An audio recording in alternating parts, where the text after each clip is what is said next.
pelo Mário Pimenta, que gravou um vídeo que vai ser transmitido nas 3. É uma brevíssima apresentação e eu depois passarei a apresentar o nosso painel de convidados, embora dispensem apresentações. Portanto, Henrique, queria-te que pusesse o vídeo, por favor.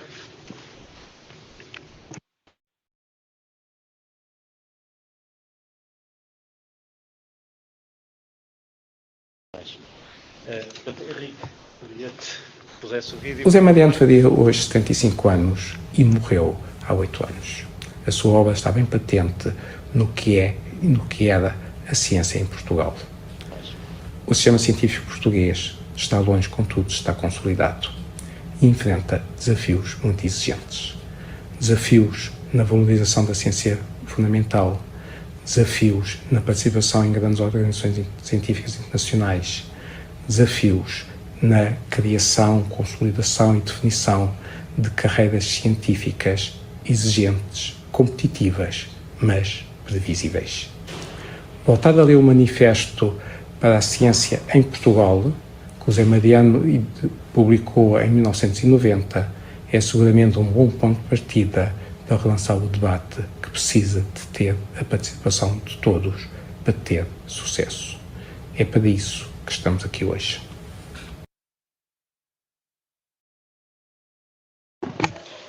Portanto, como disse o Mário, embora estejamos a usar o pretexto do relançamento do manifesto, a nossa intenção é que nos foquemos mais no futuro do que no passado, e estamos aqui a dar o nosso modesto contributo para o relançamento de um debate sobre a ciência. O que nós pedimos aos nossos convidados, aos membros do painel, foi precisamente isso, que pegassem no manifesto como ponto de partida, mas acima de tudo que projetassem para o futuro e que apresentassem aqui uma ideia de futuro. Felizmente o Portugal de 2023 já não é o Portugal dos anos 90, feliz ou infelizmente muito do que é apresentado no manifesto ainda está atual, e o que nós pretendemos com este relançar do debate é precisamente pensar no futuro, pegar em ideias para o futuro. Portanto, eu passo a apresentar os membros do painel, a quem desde já agradeço: o professor José Manuel Meirome da Escola de Ciências, a professora Teresa Ruão do ICS, o professor Fernando Alexandre das Escolas de Engenharia e Gestão. Exato, peço desculpa. E a professora Ana João Rodrigues do ICVS. E sem mais demoras, se calhar, pedia precisamente isso. Portanto, ia pedir para cada um de vocês apresentar brevemente a sua ideia de futuro, e depois teremos aqui tempo para o nosso debate. Muito obrigado. Em primeiro lugar, muitos parabéns ao LIP por esta iniciativa e à memória do professor Mariano Gago, que aqui hoje também celebramos. Eu tive a oportunidade de revisitar este livro na sua anterior edição. Tenho agora também a nova edição, que voltarei a reler, nomeadamente o prefácio. E é verdade que aqui fala-se muito do passado, mas também há muitas ideias que ainda continuam vivas. O subfinanciamento do ensino superior e tantas outras. Mas não me vou parar aí. A mensagem e a ideia que eu gostaria aqui de transmitir é de recuperarmos o que eu considero inevitável numa universidade do presente e do futuro, que é o valor intrínseco da ciência. O que é o valor intrínseco? Por oposição ao valor em lato sensu. O valor em lato sensu é encontrarmos na ciência a instrumentalização, não estou a dizer com um aspecto pejorativo, mas a instrumentalização para resolver os problemas que temos hoje em dia, os problemas do presente. No entanto, a ciência nunca se extinguiu, nem deveria extinguir-se no momento presente nessa função, que tem que ter bem presente. passa a redundância. A ciência tem que nos ajudar a resolver e a ultrapassar os problemas do presente, mas, acima de tudo, considero que nos tem que dotar das capacidades para enfrentar os problemas que ainda não conhecemos. Isto é, a ciência que nós hoje utilizamos, mais aplicada, mais focada, mais vocacionada para a resolução de problemas, muita dela advém daquele trabalho que foi feito sem um propósito muito direcionado há 30, 50, 60, 70 anos. Quando nós vemos exemplos do que seria a timeline típica, desde uma descoberta fundamental até a sua expansão e aplicação em problemas do dia a dia, passam muitas vezes 30, 40, 50 anos. Por vezes é um pouco mais curto, por vezes um pouco mais largo. É claro que as agências de financiamento têm dificuldade em enquadrar essa realidade dessa forma. Os poderes políticos mais dificuldade terão, por uma visão, por a natureza das funções de mais curto e médio prazo, mas se não conseguirmos recuperar esse valor intrínseco, não dependente de outras condicionantes, não poderemos, eu acho que, justificar no médio e longo prazo a existência até de universidades. Se aquilo que nós vamos ensinar é aquilo que está apenas e só nos livros, considero que em muito breve prazo poderemos ser ultrapassados. Outras lógicas de ensino, por outras plataformas, por outras formas de ensinar e aprender. Entendo, assim, que é na investigação fundamental que nós temos uma oportunidade não apenas de ajudar a construir o futuro, mas também de assegurar o nosso presente e de justificar o nosso presente como instituições de ensino superior, e eu, naturalmente, com o devido conflito de interesses, falo desde uma universidade. Falo também desde uma escola de ciências. Eu estou aqui em representação individual, mas venho de uma escola de ciências. No entanto, essa minha origem não me enviesa naquilo que eu hoje aqui estou a propor como ideia forte, porque eu sou um investigador eminentemente aplicado.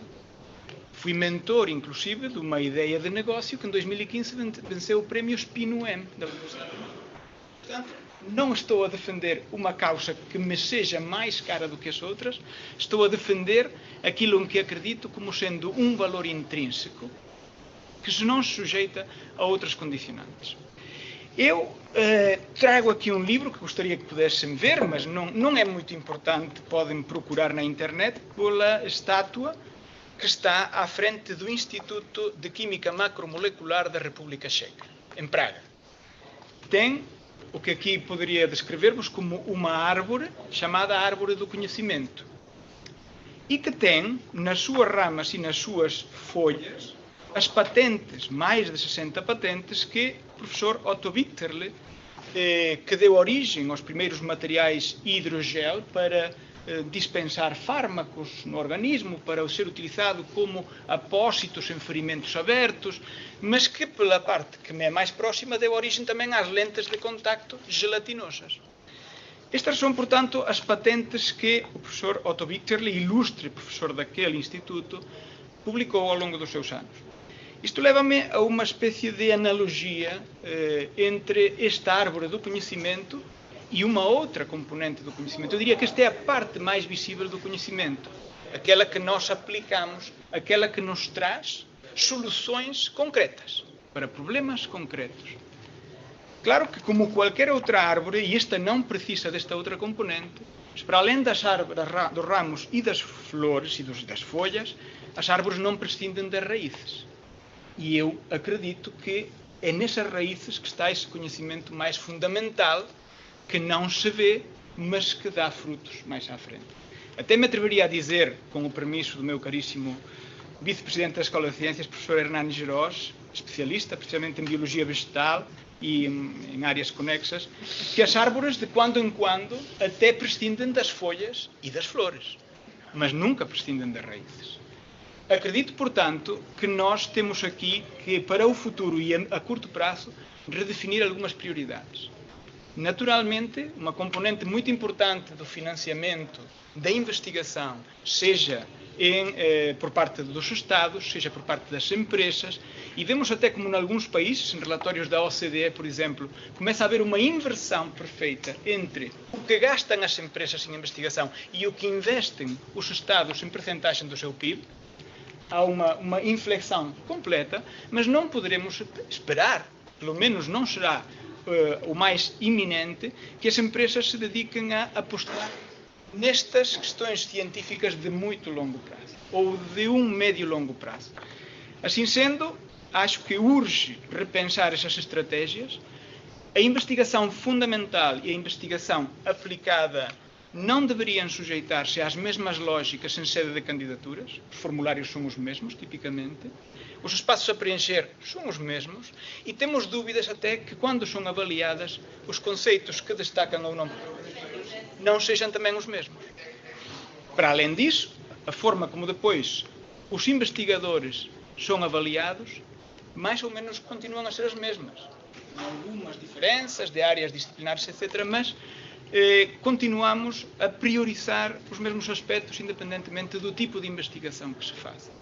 Portanto, uma redefinição das prioridades, uma redefinição e escolhas estratégicas arriscadas, naturalmente, mas é preciso ser feitas, de que percentagens do nosso investimento como sociedade vamos dedicar aos aspectos mais fundamentais, que nos tragam soluções para o amanhã e quais vamos aplicar àqueles que já temos que resolver no dia de hoje. Não confundirmos a gestão corrente com a gestão estratégica. Não confundirmos a gestão da investigação de longo prazo com a gestão e a emergência dos problemas que temos hoje para resolver e para os quais também confiamos na ciência. E terminaria dizendo que parece que a sociedade está bastante preparada para valorizar a ciência. Mas, quando se colocam essas perguntas por parte dos observatórios internacionais, costumam-se colocar no sentido de qual é o grau de confiança que a sociedade tem para a resolução de problemas. Mas são os seus problemas. Não estão propriamente, se calhar, a pensar nos problemas dos netos e dos bisnetos. Estão a pensar nos problemas deles e dos seus filhos hoje. Certamente a ciência tem que estar aí e a sociedade espera de nós que nós demos respostas nesse domínio. Mas não nos esqueçamos que estamos a lutar também pela sobrevivência. E isso implica que queremos estar cá daqui a 50, 70, 100, 200 anos. Como espécie, como seres humanos. E isso requer começar a pensar em estratégias de mais longo prazo.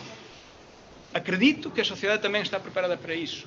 Há excelentes e belos exemplos, de que poderemos depois discutir um pouco mais, e dar alguns, de como hoje estamos a falar em fusão nuclear, e isto começou há uns anos atrás. E daqui a que tenhamos uma solução viável, se calhar, passarão outros 30, 40, 50 anos. A nanotecnologia, as tecnologias quânticas, ainda há problemas por resolver nesses domínios e estamos a correr já para a aplicação. Não sabemos como é que isso irá correr, mas se calhar vamos ter que dar muitos passos atrás para voltar a dar um em frente. É disto que eu queria aqui discutir um pouco, sobre que apostas estratégicas vamos fazer como sociedade numa política científica de mais longo prazo, não isenta de responsabilização. Não é defender a ideia do investigador que não dá contas a ninguém e que não tem que prestar contas a ninguém. Têm que ser procuradas outras maneiras de valorizar e aferir os resultados dessa atividade diferenciada pela sua natureza de muitas outras de investigação. Muito obrigado.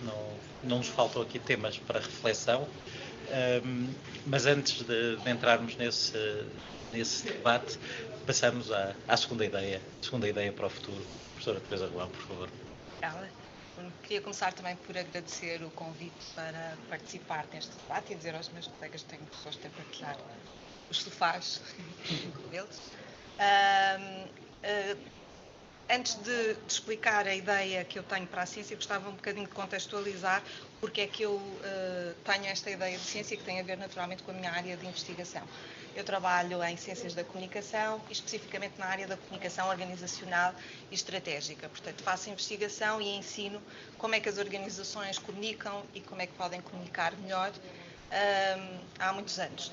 E isso, essa investigação e esse ensino tem evoluído ao longo dos últimos anos, não só naturalmente aqui na Universidade do Minho nem em Portugal, mas em todo o mundo. E uma das tendências que se tem afirmado é a de que se nós sabemos tantas coisas e se nós comunicamos tão bem produtos e serviços e conseguimos vender esses produtos e serviços de grande consumo, porque é que não aplicamos esse conhecimento científico e porque é que não aplicamos esse conhecimento prático a outras áreas como a comunicação da cultura, a comunicação da saúde, a comunicação de ciência, a comunicação das causas sociais, enfim, a ideia da comunicação para o desenvolvimento humano. Portanto, se somos tão eficazes a vender um sabonete, porque não somos tão eficazes noutras áreas? E foi através desta ideia que eu contactei com a comunicação de ciência ao longo dos anos. Foi numa tentativa de olhar para a comunicação de ciência a partir das dimensões da comunicação estratégica e propondo a ideia de uma comunicação estratégica de ciência. E isso vai de encontro à ideia, então, que eu vos trago aqui, e que é a de que nós, um dos desafios que a ciência em Portugal, mas não só, tem, para os próximos anos, diria eu, de uma forma mais premente, é passar da divulgação à comunicação. O livro, quando eu reli agora o livro do Mariano Gago, eu encontrei apenas uma vez, mas não tenho a certeza que seja de facto assim, porque era em papel e eu não podia fazer um cheque no PDF, mas eu encontrei apenas uma vez a referência à palavra comunicação. Encontrei sempre a referência à palavra divulgação, à divulgação de ciência, à divulgação científica. Ora, divulgação e comunicação são fenómenos diferentes. A divulgação é um fenómeno unidirecional, de envio de informação, de partilha, mas sem garantia de que o fenómeno de comunicação de facto se cumpra. A comunicação é necessariamente bidirecional, tem de haver feedback, tem de haver envolvimento, tem de haver diálogo e conversação. Ainda que o feedback não seja controlável e pode não ser imediato. Portanto, eu julgo que quando surge a ideia de divulgação da ciência no famoso relatório da Royal Society em 85, à volta da importância da compreensão pública da ciência e, portanto, da necessidade de se acentuar a divulgação científica, nós damos um passo muito importante. Mas como Mariano Gago dizia já no livro há 30 anos, a verdade é que as instituições científicas estavam a usar essa prática de divulgação de ciência de uma forma muito ad hoc e intuitiva. Agora vamos fazer isto, depois vamos fazer aquilo, e eu estou-me a centrar sobretudo na relação com os públicos não científicos, portanto, para fora do sistema científico. Ele retrata essa dificuldade, retrata a dificuldade dos cientistas eles próprios comunicarem, apesar de ser bastante apologista da ideia de quebrar o isolacionismo da ciência, de construir cultura científica, de criar um espaço público em torno da ciência, e, portanto, ele faz a apologia da melhoria dos processos que levam à compreensão pública da ciência e fala também falava nos anos 90 das dificuldades que existiam nesse campo. Hoje, 3 décadas depois, eu creio que, de facto, evoluímos muito no campo da comunicação de ciência, fala-se mais de comunicação de ciência, fazemos muito mais atividades de divulgação de ciência do que fazíamos à época. No entanto, eu julgo que a maior parte das instituições científicas ainda privilegia as tais abordagens ad hoc e intuitivas de que se falava à época. Também temos bons exemplos. Existem laboratórios, existem centros de investigação que têm departamentos de comunicação, que contratam agências de comunicação e que contratam especialistas e fazem-no bem. Mas, genericamente, e segundo nos dizem alguns estudos da especialidade em Portugal, a maior parte continua a fazê-lo desse modo mais intuitivo. E julgo que era importante ultrapassarmos até alguns mitos que existem, permanecem à volta daquilo que é a comunicação de ciência. Um deles eu já vos falei, de facto, divulgação e comunicação de ciência não são a mesma coisa. Portanto, há determinados momentos em que a divulgação de ciência é importante e há outros em que nós precisamos de ir mais longe, envolver, dependendo, naturalmente, dos objetivos que temos com esse contacto com os diferentes públicos de diferentes idades e com diferentes propósitos. Depois, a comunicação não produz efeitos automáticos. Portanto, não é porque eu fiz um vídeo fantástico ou eu preparei a comunicação de uma forma que eu acho fantástica que ela vai produzir aqueles resultados. Depende das características de cada receptor da mensagem, que a vai interpretar à sua maneira e vai decidir de acordo com os seus próprios objetivos. Portanto, o esforço de comunicação é um esforço que deve ser mantido em permanência e que, naturalmente, se for feito com base em conhecimento, porque hoje em dia nós temos formas de conhecer a opinião pública, de conhecermos os públicos que não tínhamos no passado. Nós conseguimos perceber quais são as características do nosso público-alvo, quais são os seus canais preferenciais e depois adaptar a comunicação, o tom, o tipo de mensagem, o canal a esses mesmos públicos. Portanto, eu creio que uma das tendências importantes para a ciência na próxima década seria a de construirmos uma nova abordagem à comunicação de ciência, assente num conhecimento interdisciplinar, portanto, não propõe apenas o conhecimento que é produzido na área das ciências da comunicação, que é cara, mas há um conhecimento interdisciplinar produzido com diferentes áreas científicas, que pode ser convocado, e é muito importante haver um reconhecimento do modo de funcionar das sociedades contemporâneas. Nós só conseguimos comunicar com esses públicos fora do sistema científico se percebermos como é que as sociedades funcionam. E existe conhecimento para isso. Portanto, a minha ideia é que a comunicação de ciência deveria considerar a possibilidade de abraçar uma abordagem estratégica em determinados momentos e para atingir determinados objetivos e, portanto, de ser uma comunicação estratégica de ciência. Isso, claro, tem determinadas implicações que se contratem e que se envolvam especialistas de comunicação e consultores nesta atividade, mas que também não se retirem os cientistas da equação, porque serão sempre os cientistas de qualquer área que vão dar entrevistas, que vão falar com os públicos e que são muitas vezes os líderes das organizações científicas. Portanto, é preciso também formar em comunicação ou em formações específicas, naturalmente, essas pessoas que trabalham na área da ciência. E isto, naturalmente, uma comunicação de qualidade, tal como uma investigação de qualidade, é naturalmente dispendiosa e, portanto, isto implica também uma mudança de alguma forma de reagir à comunicação, deixar de pensar na comunicação como uma área de gastos, mas passar a pensar como uma área de investimento. É preciso investimento em comunicação para produzir determinados resultados. No entanto, a verdade é que os estudos nos dizem que parece valer a pena esta transformação, esta passagem da tal divulgação, como eu propus ao Nuno quando falamos sobre este debate, esta passagem da divulgação à comunicação, parece-me que vale a pena. Há práticas do passado que continuam a fazer sentido hoje em dia, dizem-nos também os estudos especializados, os museus, as bibliotecas, os centros de ciência viva, as atividades de assessoria de imprensa, da relação com os média, parecem continuar a fazer sentido, são modelos do passado, mas há as plataformas digitais que agora são um desafio gigantesco para as novas gerações e onde a ciência também tem que estar presente.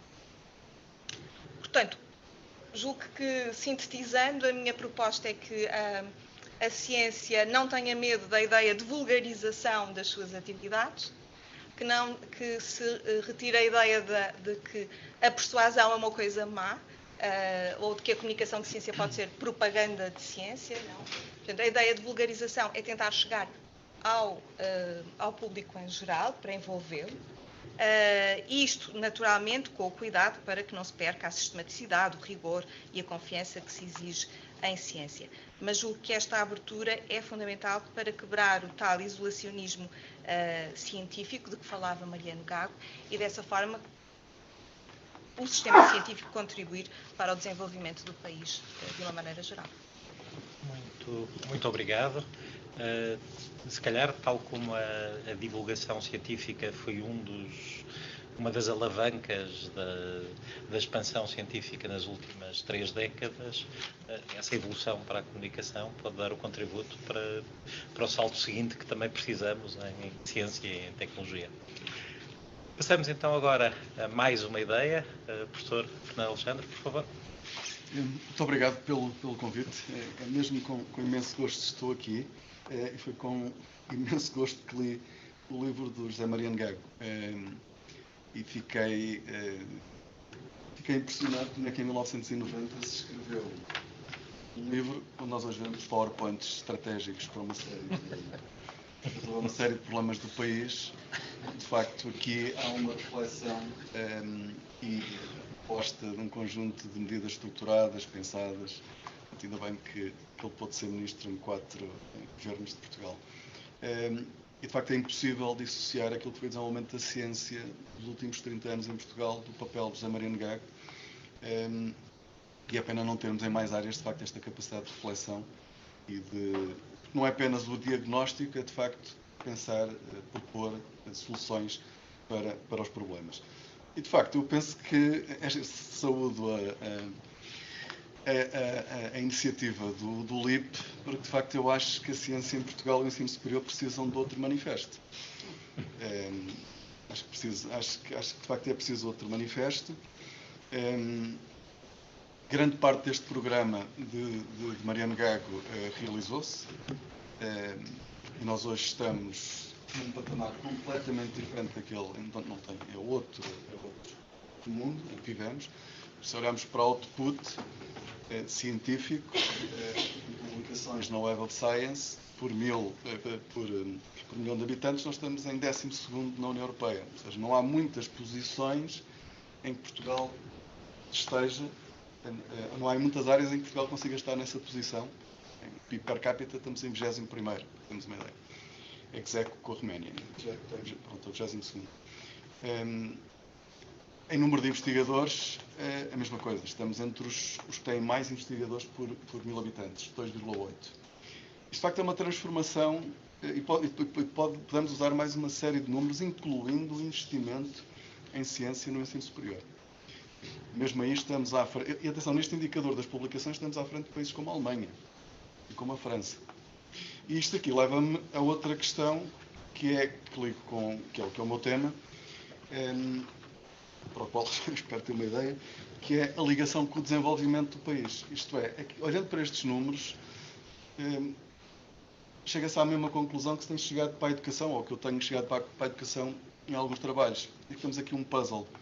É que nós temos uma melhoria extraordinária da escolaridade dos portugueses, acho que pode ser mesmo da educação, não são apenas anos de escolaridade, é mesmo o conhecimento, o capital humano dos portugueses, e depois nós não temos tido a capacidade de transformar esse conhecimento em valor económico.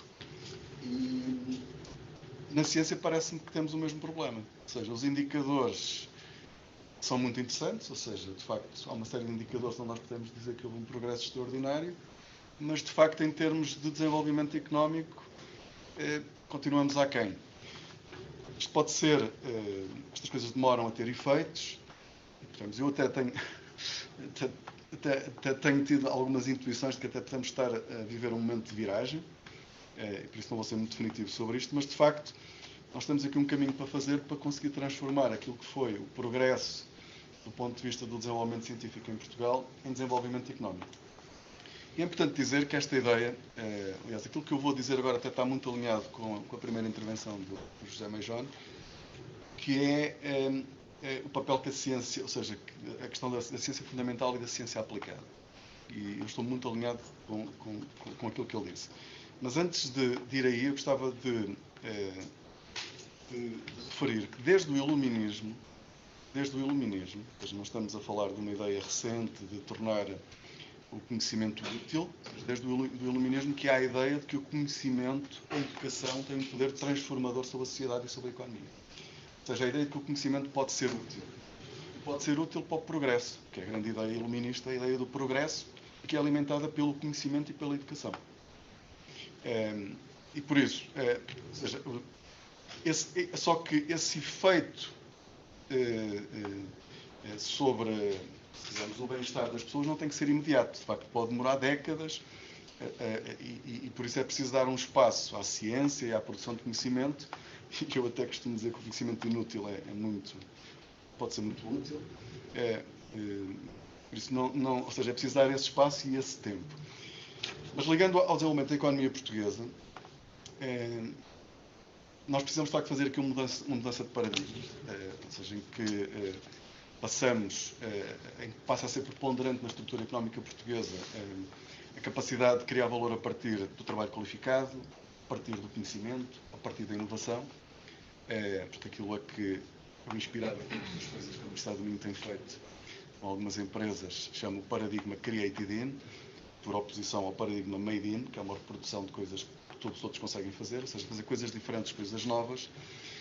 E nas condições para passarmos para esse paradigma, para acelerarmos a mudança para esse paradigma, quando me perguntam qual é que é a bala de prata, aquela pergunta que se faz, se pudesses fazer uma coisa, o que é que tu fazias? Eu dizia, não tenho dúvidas nenhumas sobre isso. A minha resposta é sempre a mesma. Tenho tido a oportunidade de dizer em alguns sítios. Depois desanima um bocado as pessoas. Porque eu digo, conseguir ter condições para ter um prémio Nobel em Portugal. Ser português, pode ser estrangeiro, ter um prémio Nobel em Portugal. Não é um prémio Nobel português, é um prémio Nobel em Portugal. E depois eu coloco esta questão a muitos cientistas, já devo ter falado com o Nuno Castro sobre isto, porque cada vez que falo com alguém pergunto, o Eugénio, é possível? E a resposta é sempre desanimadora. Não é possível. Não é possível. E de facto, quando nós olhamos para os rankings das universidades portuguesas, ou para a posição das universidades portuguesas nos rankings, são desanimadoras. Não é? O melhor que nós conseguimos neste momento é ter duas, portanto, no ranking de Xangai, é ter duas nas 300 melhores, que é a Universidade de Lisboa, que é um colosso em termos mesmo europeus, em termos de dimensão, e a Universidade do Porto, que estão entre as 200 e as 300. A Universidade do Minho e da Aveiro estão entre as 300 e 400. Ou isso. É mais simples. É só fazer as coisas. A edição. E o que é que acontece? É muito difícil, ou seja, um objetivo que nós podíamos discutir há uns anos, ter uma universidade portuguesa nas 100 primeiras, que era uma coisa quase equivalente a ter o Nobel, quer dizer, ou seja, o que é que os portugueses fazem? Nós temos universidades de excelência, nós produzimos ciência fantástica, temos uma das melhores universidades do mundo. E nós não conseguimos dizer isso. Isto é importante porque só uma nota muito rápida, espero não fugir aqui ao meu tempo. Foi uma coisa que me pôs a pensar nisto. Foi uma história que a OutSystems, um administrador da OutSystems, me contou. Que o país, OutSystems é uma empresa de informática, um unicórnio, excepcional, e o país onde eles tiveram mais dificuldade em entrar foi na França. E foi na França porquê? Porque quando um português vai vender soluções de software em França, os franceses olhavam para ele e diziam: software português? Os portugueses têm jeito para fazer muitas coisas, mas não é software, porque é a imagem que os franceses têm dos portugueses. E por isso comunicação, sim, também. Mas também depois é produto, é marca, ou seja, há toda uma imagem que tem que ser transportada. E é essa a razão, uma das razões que me levava a dizer bala de prata, um prémio Nobel. Bala de prata, uma universidade nas 100 primeiras. Pronto, isto de facto é muito difícil e por isso o que é que eu agora proponho? Estando às condições. Aquilo que eu proponho é conseguir que já temos muitas áreas científicas, algumas aqui da Universidade do Minho, que estão nas 100 primeiras do mundo.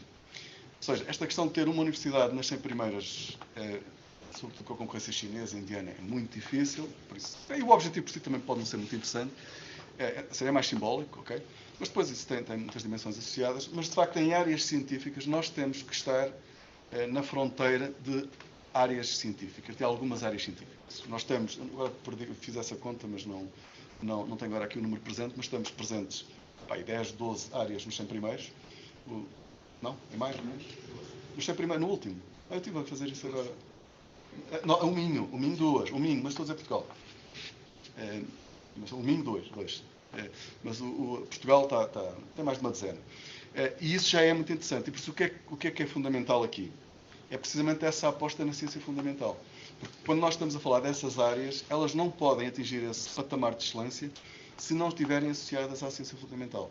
Tem que estar a produzir conhecimento na fronteira, é o que isso quer dizer. E que condições é que nós precisamos para isso? Precisamos de muitas coisas. Precisamos de mudar a lei de financiamento, que parece que vai ser mudada. Quando ela for mudada, se for bem feita, que seja cumprida, porque aquela que existe não é cumprida e prejudica a nossa universidade, por exemplo, ou seja, prejudica algumas das melhores universidades portuguesas. Precisamos de autonomia. Temos aqui o Sr. Reitor da Universidade do Minho, que também é vice-presidente do CRUP, e eu aqui tenho uma crítica a fazer ao CRUP. A Universidade Portuguesa é extremamente corporativa. Ou seja, o que a Universidade Portuguesa tem feito? Como depende muito do Estado, o que as universidades fizeram foi juntar-se num grupo tipo cartel, como fizeram os países produtores de petróleo. Ou só que, infelizmente, não têm o mesmo poder que esses países, e só basicamente juntaram-se todos para ver se ganham força a negociar com o governo, mas o resultado tem sido pífio. E qual é que é? A vantagem que existe em ter universidades diversas que competem, que têm estratégias autónomas, eu acho que tem sido muito prejudicada por essa estratégia defensiva perante o governo, de atuar de uma forma corporativa e que basicamente tem impedido uma coisa que o Mariano Gago apreciava muito, que era precisamente a autonomia. Que, aliás, ele tentou verter no Regiés e foi uma das dimensões que, infelizmente, não foi concretizada. E acho que aquilo que o grupo tem feito é precisamente impedir que isso aconteça.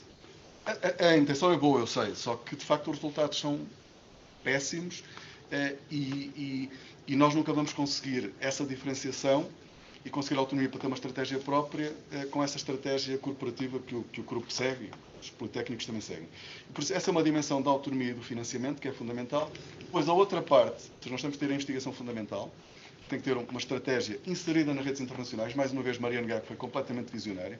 Aquelas pessoas que criticaram a estratégia, e que ainda hoje se leem coisas sobre isso, que seguir agendas internacionais é desligarmos dos problemas nacionais, eu acho que é não perceber nada de ciência. Ou seja, se nós pensarmos hoje quais são os grandes desafios societais, eles são comuns à humanidade, e se nós queremos participar na resolução deles, nós temos que partilhar as agendas científicas internacionais, e por isso temos que estar lá, mas depois precisamos de um outro passo, que é essa investigação fundamental, e eu que aprendi muito com o LIP, com o Nuno e com o António Onofre, e com outros colegas deles, que foi um banho de humildade que o LIP dá, é que eles são físicos de partículas, são cientistas que trabalham em áreas fundamentais, mas que resolvem problemas práticos em fábricas. Têm a humildade de, apesar de... Porque depois a questão entre a ciência fundamental e aplicada é essa. Nós não temos que ter... teremos sempre. Mas aquilo que nós precisamos é que os cientistas que fazem investigação fundamental consigam vir resolver problemas práticos. Porque esses é que são, de facto, as grandes cabeças. Quer dizer, esses é que têm a grande capacidade de resolver problemas. E isso é que, em Portugal, eu acho que ainda está longe, ou seja, há pessoas que não fazem isso. O LIP, por toda a tradição que traz do CERN, está habituado a fazer isso, ou seja, pensa dessa maneira, pensa os problemas da sociedade, pensa problemas práticos, e nós precisamos mais disso. Ou seja, nós precisamos que a ciência fundamental e os cientistas que estão no laboratório consigam vir mais à sociedade, consigam estar mais próximos dos problemas. E é aí que nós vamos ter mais soluções. E vamos ter soluções de onde não se esperam, e por isso não podemos ter a ciência, de facto, direcionada para resolver problemas práticos. Isso é outra coisa, isso tem que existir, isso é outro financiamento, são outros programas, mas não é o tema de hoje. E eu acho que ele se misturou muitas vezes e nós temos que os separar claramente. Muito bem. Portanto, um desafio, um grande desafio para o futuro, e como adaptar as políticas também institucionais a este desafio de estarmos na primeira divisão, ou termos alguns representantes na primeira divisão que possam também alavancar todos os outros. E, por último, mas não menos importante, vamos à nossa quarta ideia. Professora Ana João Rodrigues, por favor.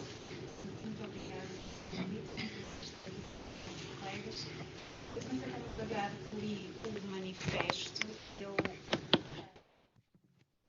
foi particularmente curioso porque aquilo que eu me propus vir aqui falar foi sobre a carreira de investigação científica, os desafios e um pouco também perspectivar aquilo que eu acho que podem ser algumas ideias para o futuro.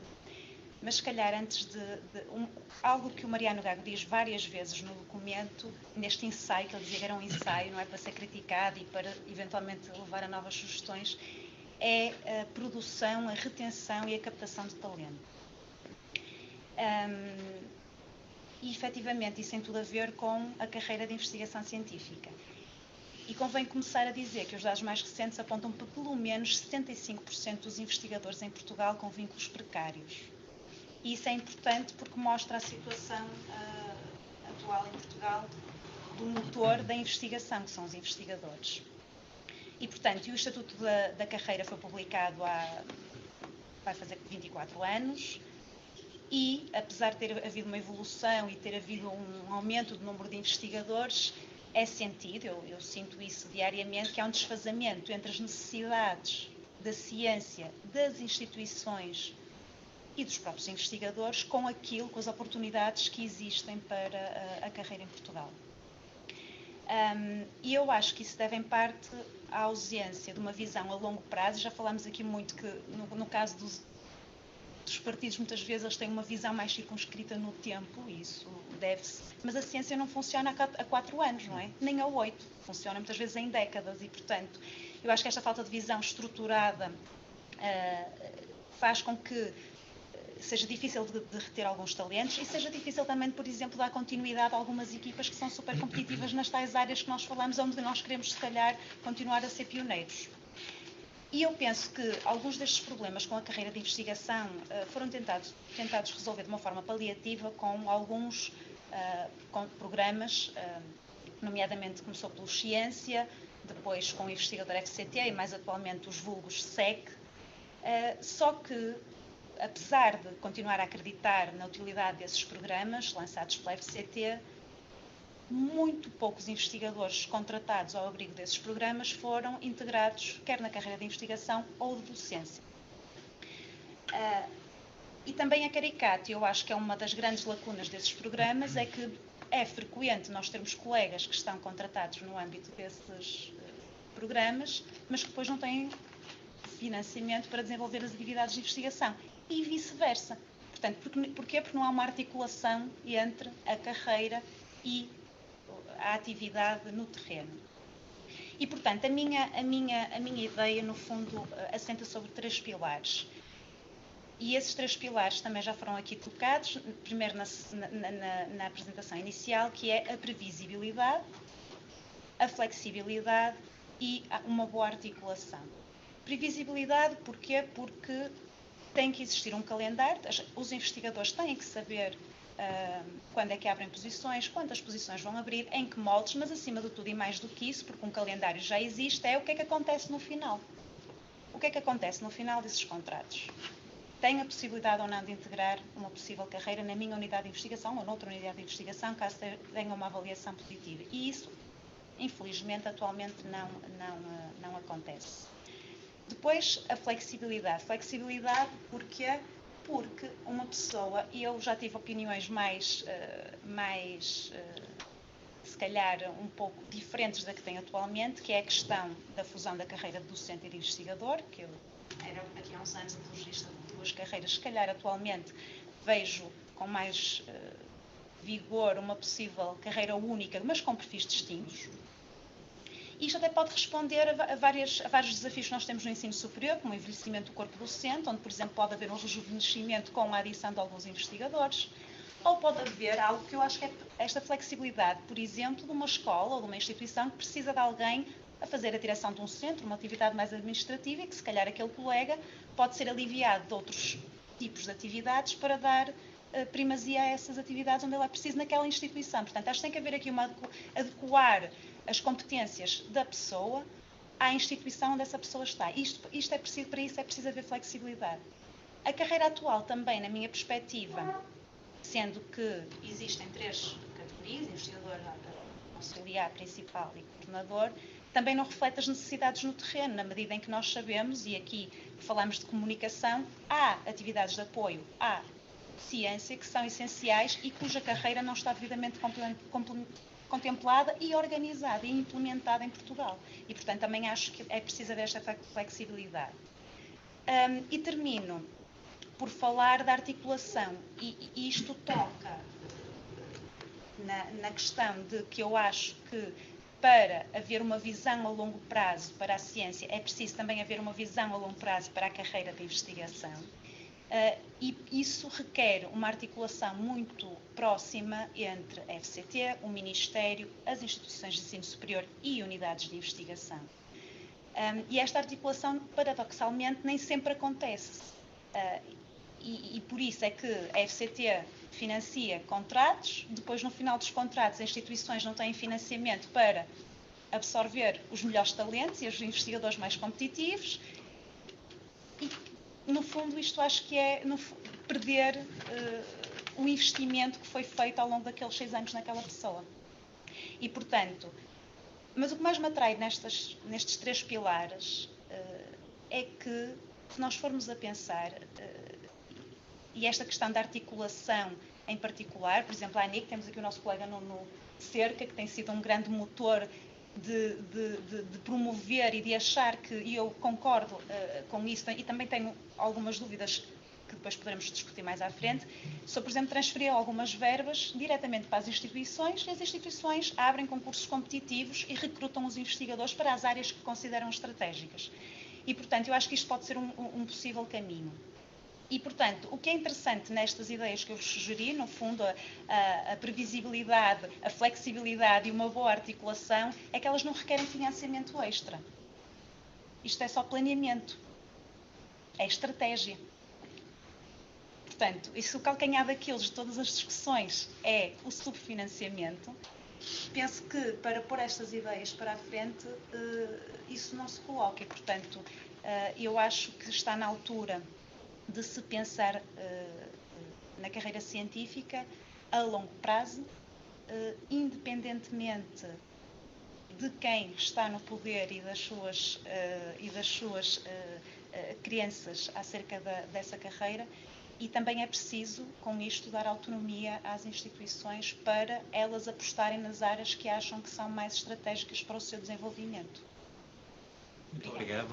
Uma ideia absolutamente fundamental relacionada com uma evidência óbvia, diria eu, que não se faz ciência sem pessoas, sem cientistas e muitas vezes esta questão talvez seja posta ao contrário, diria eu, na medida em que pode parecer uma reivindicação corporativista e a função das universidades, dos institutos de investigação não é necessariamente dar emprego às pessoas. Do ponto de vista do país, eu diria que é ao contrário, se calhar pegando aqui na ideia, o que não tem nenhuma racionalidade mesmo económica é formar pessoas, formar recursos humanos altamente qualificados e depois não ter os mecanismos para beneficiar e para permitir esta transferência que, por exemplo, o professor Fernando Alexandre referia.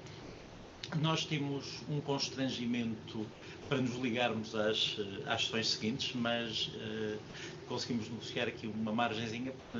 Não gostaria de passarmos para a sessão Zoom, em que estaremos em contacto também com as outras sessões que temos em paralelo em Lisboa e em Coimbra, sem dar a oportunidade ao público também participar neste debate. Não sei se alguém gostaria de fazer uma intervenção.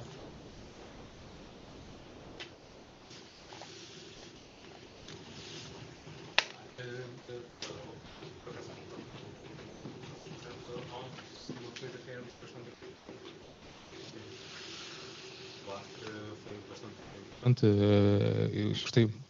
Está a funcionar. Ok.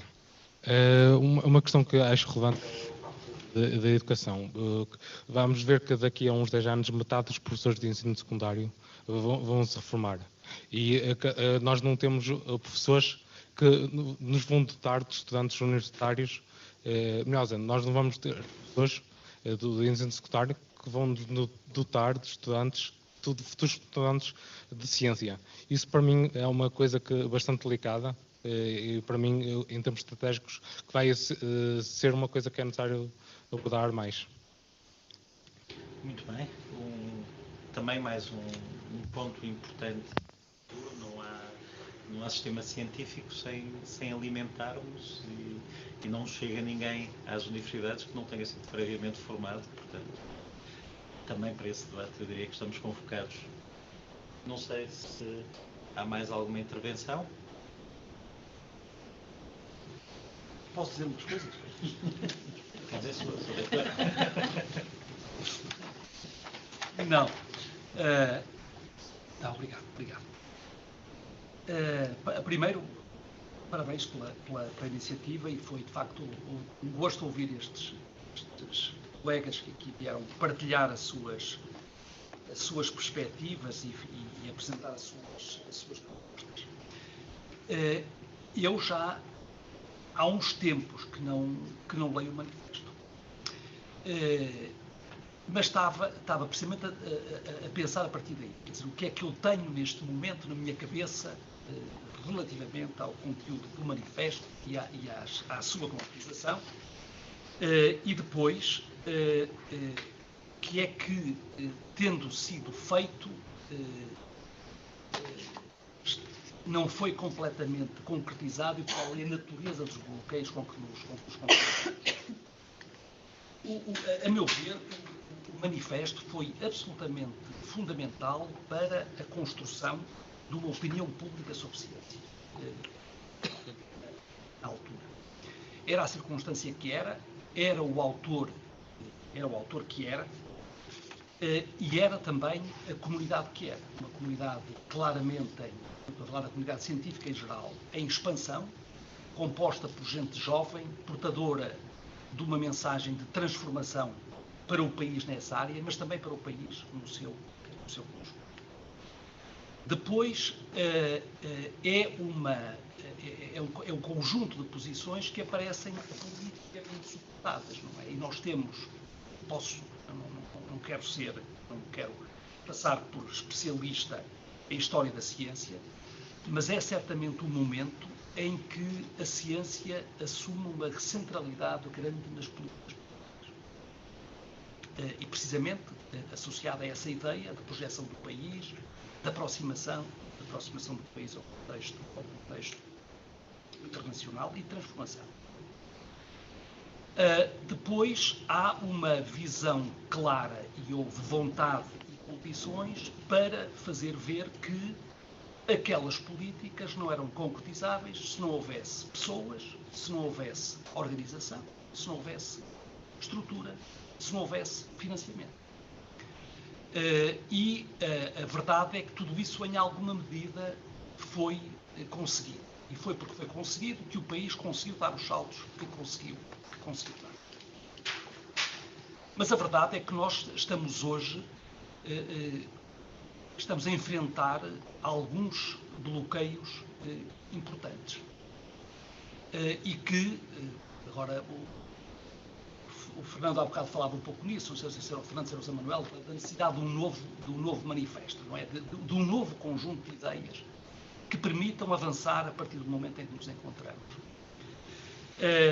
Esses bloqueios estão, enfim, já agora deixem-me dizer só sublinhar coisas que já foram ditas, quer dizer, a capacidade que nós tivemos de construir uma comunidade científica alargada e qualificada, a vantagem essencial que resultou da introdução de mecanismos de avaliação e de avaliação de benefícios pela comunidade, a interação internacional, tudo isto foi absolutamente decisivo e provavelmente, não é?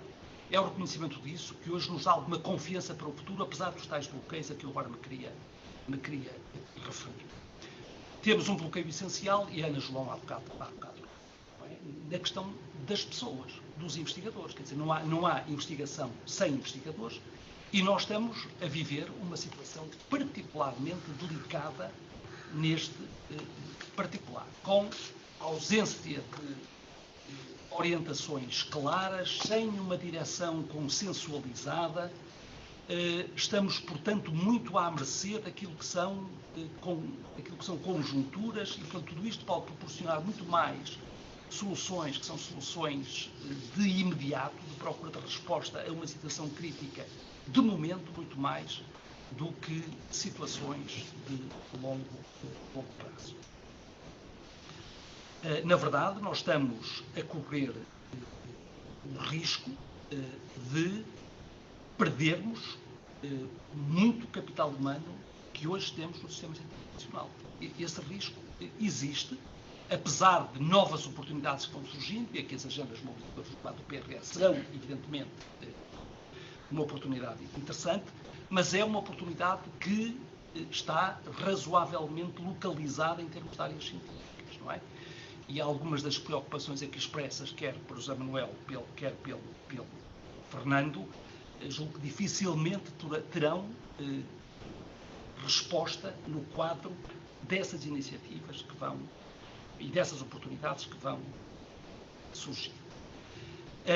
O que queremos fazer com os nossos investigadores, que carreiras científicas é que queremos construir, não me parece que isso hoje seja objeto de de grande consenso, que haja uma clara vontade de definição política em relação a esta matéria, e o meu receio, portanto, é que nós, como muitas vezes acontece no nosso país, procuremos respostas que são respostas meramente conjunturais, capazes de responder àquilo que é mais crítico num determinado momento, mas perdendo a perspectiva de médio ou de longo prazo.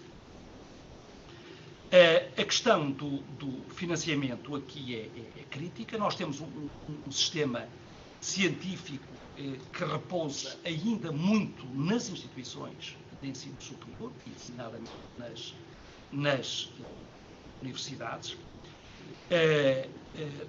A questão que o Fernando também levantou do financiamento das universidades é absolutamente crítica aqui. E este é um problema também relativamente ao qual não me parece que haja consenso forte nacional em torno desta matéria. Eu achei, quando das últimas eleições legislativas, uma coisa que eu achei extraordinária era a escassíssima referência feita ao ensino superior em todos os programas dos partidos concorrentes. É extraordinário, quer dizer, o contraste intrínseco daquilo que ali se verificava e o enunciado que com muita frequência se faz, porque o conhecimento científico é absolutamente chave, é a chave, aliás, para o desenvolvimento do país. A forma, julgo eu, muitíssimo atrapalhada, como foi feita a discussão recente em torno da configuração do sistema de ensino superior, dos subsistemas, do Politécnico, etc., mostra também, de facto, a ausência de pensamento forte sobre estas matérias. Dentro dos partidos políticos não há, e por não haver dentro dos partidos políticos, não é esperável que ele possa emergir na Assembleia da República ou possa suportar a construção de políticas públicas fortes. Quer dizer, de facto, nós não temos hoje no país um pensamento, não tem que ser este que está expresso no manifesto, não é? Mas um pensamento estruturado sobre aquilo que se quer que a ciência seja no nosso país. Vivemos muito de fogachos, de vontades, de brilharetes, e temos gente belíssima no nosso país. Temos gente de uma qualidade extraordinária no nosso país, não é? Mas que vive permanentemente em guerra, parece quase com as instituições do próprio país, não é? Para conseguir levar a cabo aquilo que se propõe e que é capaz de fazer. Eu diria, portanto, que o grande, para responder, desculpa ao Nuno, mas para responder, parece-me que o grande desafio que se coloca é precisamente da construção dessa posição comum sobre aquilo que queremos para o país em termos de ciência, e já agora, o que é que queremos que instituições é que o país quer ter. Eu recordo-me que há uns 3 anos, o grupo também faz coisas interessantes, às vezes, promoveu uma conferência sobre o ensino superior, e a conferência foi aberta pelo Presidente da República. E o Presidente da República fazia uma pergunta primeira, que era aquilo que atravessava a cabeça de muitas das pessoas que ali estavam, que era: o que é que o país quer das suas universidades? O que é que o país quer das suas instituições de ensino? Eu acho que não há uma resposta evidente para isto. Não há uma resposta óbvia. Lamentavelmente, nós não há. O esforço no sentido da construção dessa, e as questões da comunicação que a Teresa referiu são absolutamente críticas, não é? Eu acho que há aqui um trabalho que é também trabalho das próprias comunidades, no sentido da visibilização daquilo que é a relevância da atividade desenvolvida. Eu acho que temos muito mais. Muito obrigado. Muito obrigado. Sem dúvida, não conseguiremos seguramente fazer nenhuma transformação, nenhuma evolução sem o conhecimento social. O primeiro passo é isso, como debate social também nesta área, porque as coisas não se fazem sem evidências sociais e não se fazem sem uma vontade coletiva e um consenso mínimo. Pronto, estamos na hora de passar agora para a sessão Zoom, e aqui o apoio técnico do Henrique, dos nossos técnicos, para nos ligarmos à sessão Zoom com Lisboa e com Coimbra.